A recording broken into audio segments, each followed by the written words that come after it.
Hello hi friends, welcome back to my channel. Hope आप सभी बहुत ही अच्छे होंगे। आज जो हम जिसके लिए ये सेशन और ये वीडियो मैं रिकॉर्ड कर रही हूँ, इसका मेन एजेंडा है आज हम ब्लूप्रिंट को देखेंगे कि ब्लूप्रिंट में हम क्या कराते हैं और किस तरीके से ब्लूप्रिंट को करवाते हैं। तो मेन एजेंडा आज हमारा ब्लूप्रिंट का रहेगा। वीडियो शुरू करने से पहले प्लीज़ सब्सक्राइब माय चैनल, क्योंकि सब्सक्राइबर बहुत ज़रूरी है। एंड प्लीज़ बेल आइकन को दबा दीजिएगा ताकि आपको लेटेस्ट अपडेट मिलती रहे। एंड कोई भी इशू अगर आपको रिलेटेड टू जोहो मिलता है तो आप मुझे कमेंट कीजिए, जिस पे मैं आपको नेक्स्ट वीडियो में उसी प्रोसेस को एक्सप्लेन करके आपका वे इजी कर सकती हूँ, जिससे कि आपको थोड़ी क्लैरिफिकेशन हो जाएगी आपको आगे उसमें करना क्या है। सो स्टार्ट करते हैं वीडियो को। सबसे पहला पार्ट, जब हम CRM ओपन करते हैं तो हमारे पास ये डैशबोर्ड होता है। अभी हम इसको क्या करेंगे, सेटिंग में जाएंगे। सेटिंग में जाने के बाद हमारे पास ऑप्शन होता है ब्लूप्रिंट का। ये हमारे पास ब्लूप्रिंट है। एक नया ब्लूप्रिंट हम बना लेते हैं। इसको मैं क्लोज करती हूँ। एक न्यू ब्लूप्रिंट क्रिएट करने के लिए क्रिएट न्यू ब्लूप्रिंट पे क्लिक करेंगे। यहाँ पे ब्लूप्रिंट का नेम देंगे। हम दे देते हैं न्यू ब्लूप्रिंट।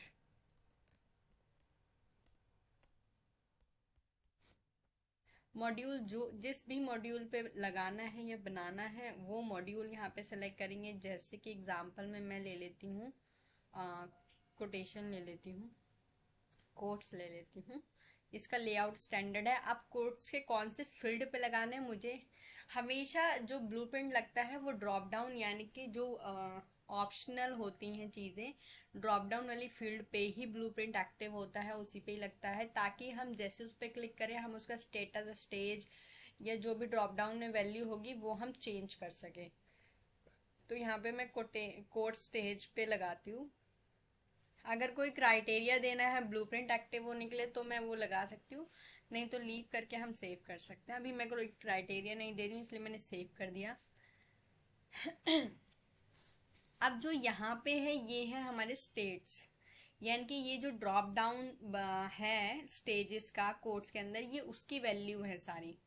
तो ब्लूप्रिंट का मेन मोटिव हमारा होता है कि प्रोसेस, हम ब्लूप्रिंट के अंदर प्रोसेस एक्सप्लेन करते हैं कि क्या प्रोसेस किस हिसाब से मेरा सिस्टम फ्लो करेगा और क्या उसका नेक्स्ट स्टेप होना चाहिए या होगा। उसके अकॉर्डिंगली हम ब्लूप्रिंट बनाते हैं और यूज़र को ये आइडिया देते हैं हम कि इसके बाद क्या स्टेप होना है। तो सपोज मैं लेती हूँ सबसे पहले नेगोशिएबल। नेगोशिएशन के बाद क्या होना चाहिए, या तो वो कंफर्म होगा या वो होल्ड पे जाएगा। दो रखते हैं। तो नेगोशिएशन जब भी उसकी स्टेजेस यानी कि कोटेशन के स्टेजेस नेगोशिएशन होगी, उसके बाद दो मतलब ब्लूप्रिंट एक्टिव होगा। नेगोशिएशन एक्टिव जब भी उसका स्टेटस नेगोशिएशन होगा ब्लूप्रिंट एक्टिव हो जाएगा।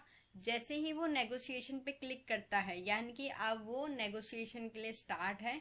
इसके बाद दो स्टेटस हो सकते हैं, या तो वो कंफर्म कर देगा कि हाँ मैं इस रेट के साथ जाना चाहूँगा, या वो क्या करेगा कि मैं अभी होल्ड पे रखता हूँ इसको, उसके बाद मैं सोच के बताऊंगा, या फिर वो फॉलोअप में चला जाता है।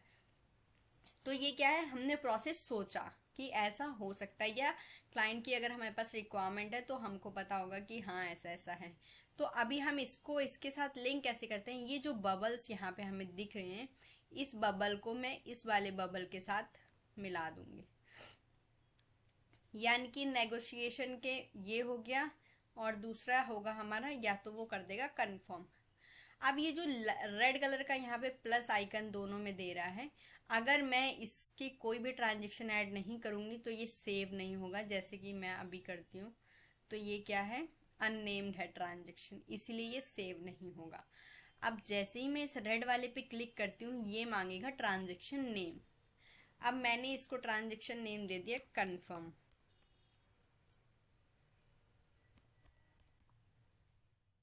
जब मैं इसको, आप कुछ भी नाम दे सकते हैं जो यूज़र को उस बटन पे दिखाई देगा।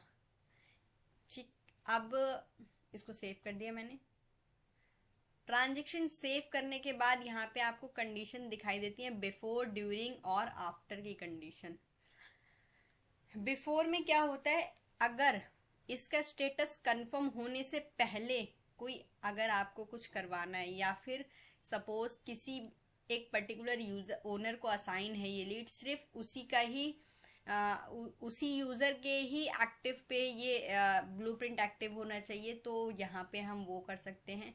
ड्यूरिंग का मतलब ये है कि जब वो कंफर्म मार्क कर रहा है, यानी कि जब वो उस बटन पे क्लिक कर रहा है कंफर्म वाले पे, उस दौरान जो नोट्स हैं वो मैंडेटरी होने चाहिए। अटैचमेंट अगर कोई मैंडेटरी है वो करा सकते हैं, टैग करा सकते हैं, कोई फील्ड अपडेट करानी है वो यहाँ पे हम करा सकते हैं। मैसेज है, आइटम एसोसिएट कराना है, चेकलिस्ट कोई करवानी है, अगर चेकलिस्ट देखो तो यहाँ पे कोई सी भी आप चेकलिस्ट मेंशन कर सकते हैं और उसमें चेकलिस्ट बन के आ जाएगी।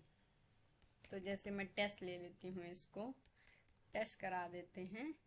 और भी अगर चीज़ें हमें ऐड करनी है तो हम ऐड कर सकते हैं। फील्ड अगर है कोई अपडेट कराना है तो हम यहाँ से उसे अपडेट करा सकते हैं। तो ये ड्यूरिंग वाला सिनेरियो है, जैसे कि मैं नोट्स मैंडेटरी कर देती हूँ। अब आफ्टर की कंडीशन आती है। आफ्टर की कंडीशन ये है, जैसे ही कंफर्म पे क्लिक हो आप मेल ट्रिगर करा दीजिए, टास्क करा दीजिए, फील्ड अपडेट करवा दीजिए, कन्वर्ट, ये सब करवा सकते हैं जो हम वर्कफ्लो में करवाते हैं मोस्टली। तो ये सब हम इसमें करवा सकते हैं। सेम अब ट्रांजेक्शन मैं दूसरी वाली की भी बनाऊंगी। इसका हम दे देते हैं ऑन होल्ड, इसको सेव कर देते हैं।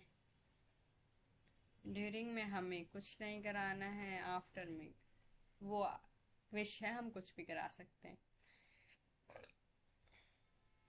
कंफर्म होने के बाद हम डिलीवर्ड करेंगे, डिलीवर के बाद क्लोज ऑन हो जाएगी ये और ये। सेम मैं इसमें डिलीवर्ड स्टेटस दे देती हूँ।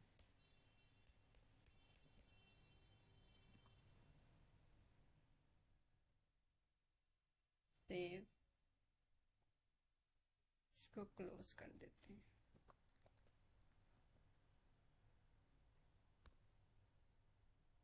तो ये मेरा ब्लूप्रिंट बन गया। मैंने अभी किसी में ऐसा कोई कंडीशन नहीं लगाई है, बस हमने कंफर्म में लगाई है जिसमें हम मैंडेटरी कर रहे हैं ड्यूरिंग के टाइम पे, और एक चेकलिस्ट है हमारी।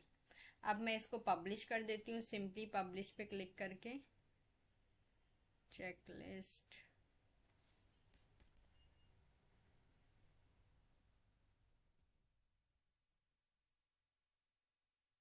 Publish, done.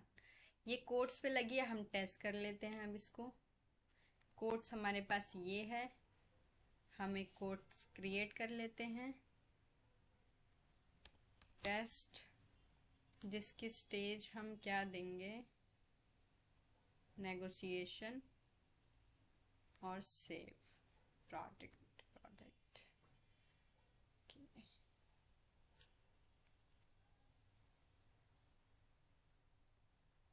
अब जब भी ब्लूप्रिंट एक्टिव होता है तो हमारे पास ये आ जाता है, ये जो बटन है ये अनेबल हो जाते हैं हमारे पास। और अगर हम अब स्टेजेस देखेंगे तो ये वाला हमारे पास लॉक हो गया है। जब तक ब्लूप्रिंट एक्टिव रहेगा, जब तक ये लॉक बना रहेगा, हम इसको एडिट भी नहीं कर सकते क्लिक करके।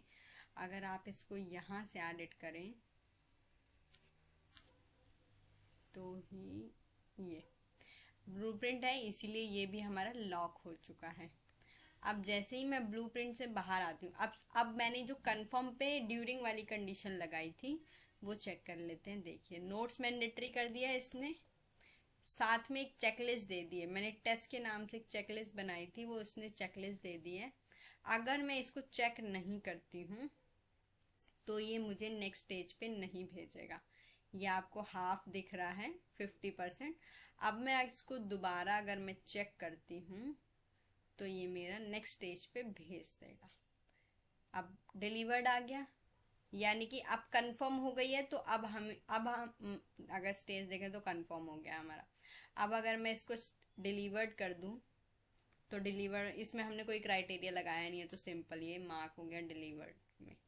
अब क्लोज कर दिया, सपोज डिलीवर हो गया, अब ये हमारा क्या हुआ, प्रोजेक्ट क्लोज हो गया। अब आप देखेंगे तो इसको एडिट का ऑप्शन दे देगा।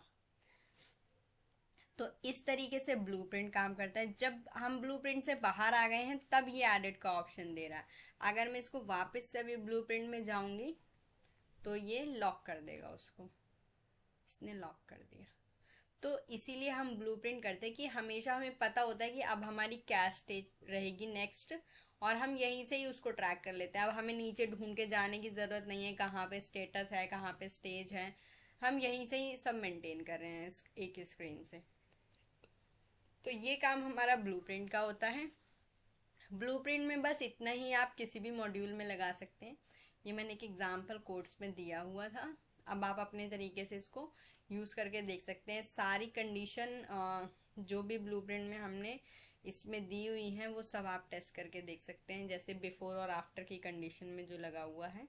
बाकी ब्लूप्रिंट ऐसे ही काम करता है। बाकी अगर कोई इशू हो तो आप मुझे प्लीज़ कमेंट कीजिएगा, मैं कोशिश करूँगी कि उसको रिजॉल्व करूँ।